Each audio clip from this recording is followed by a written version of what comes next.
খোকসা জানিপুর মাধ্যমিক বালিকা বিদ্যালয় চত্বরের প্রদর্শক। আমার পিছনে দেখতে পাচ্ছেন বিদ্যালয়ের যে সকল শিক্ষার্থীরা রয়েছেন তারা বিদ্যালয়ের চতুর্দিকে যে দেয়ালগুলো রয়েছে সেই দেয়ালগুলোতে বিভিন্ন ধরনের চিত্র অঙ্কন করেছে। আর এই চিত্র অঙ্কনের কাজে কিন্তু শিক্ষার্থীরা ব্যস্ত সময় পার করেছে। বিস্তারিত আমরা শিক্ষার্থীদের কাছ থেকে একটু জানার চেষ্টা করব আসলে কি উদ্দেশ্য, আসলে এই চিত্র অঙ্কন করে জাতিকে কি বোঝাতে চেয়েছে, বিস্তারিত একটু শিক্ষার্থীদের কাছ থেকে জানার চেষ্টা করব।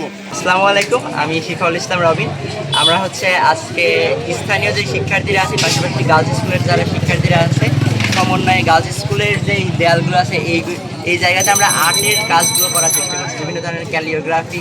এবং আমরা জানি যে বিগত 5ই আগস্ট বাংলাদেশের যে স্বাধীনতা ছিল ওইটার নতুন একটা রূপ পেয়েছে, এবং সেই স্বাধীনতার রূপকে আরও ভিন্ন মাত্রা দিতে শিক্ষার্থীরা কিন্তু বিভিন্ন ধরনের কর্মসূচি পালন করছে।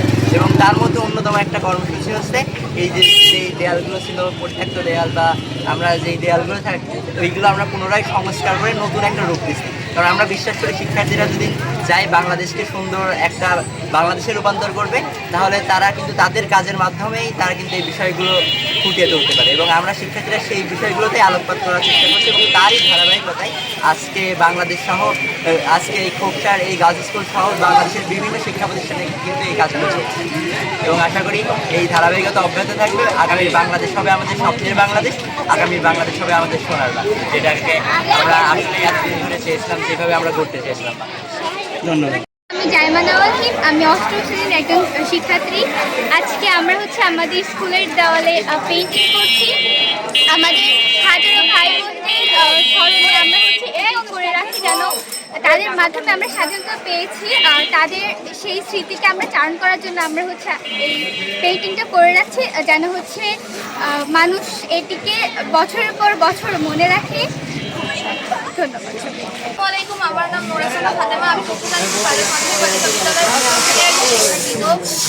যেহেতু গত মাসে আমাদের যেই ছাত্র জনতা আন্দোলন শুরু করেন এবং আগস্ট মাসের 5 তারিখ তারা যেই নিরঙ্কুশ বিজয় অর্জন করেন, তো তাদের স্মৃতিচারণেই আমরা যারা এই বিদ্যালয়ের শিক্ষার্থীরা আছি, আমাদের বড় ভাইয়া এবং আপুরা আছেন, তাদের উদ্যোগেই প্রধানত আমাদের এই উদ্যোগটা নেওয়া হয়েছে, যাতে আমরা যেহেতু প্রত্যেকটা বিদ্যালয়ে কলেজে করা হচ্ছে, এর জন্য আমাদের বিদ্যালয়েও যাতে করা হয়। তো সেই কারণেই আমরা এই উদ্যোগটা নিয়েছি, যাতে আমাদের বিদ্যালয়ের যে স্মৃতি থাকে, যে আমাদের বিদ্যালয়ের শিক্ষার্থীরাও এই আন্দোলনের একটা অংশ।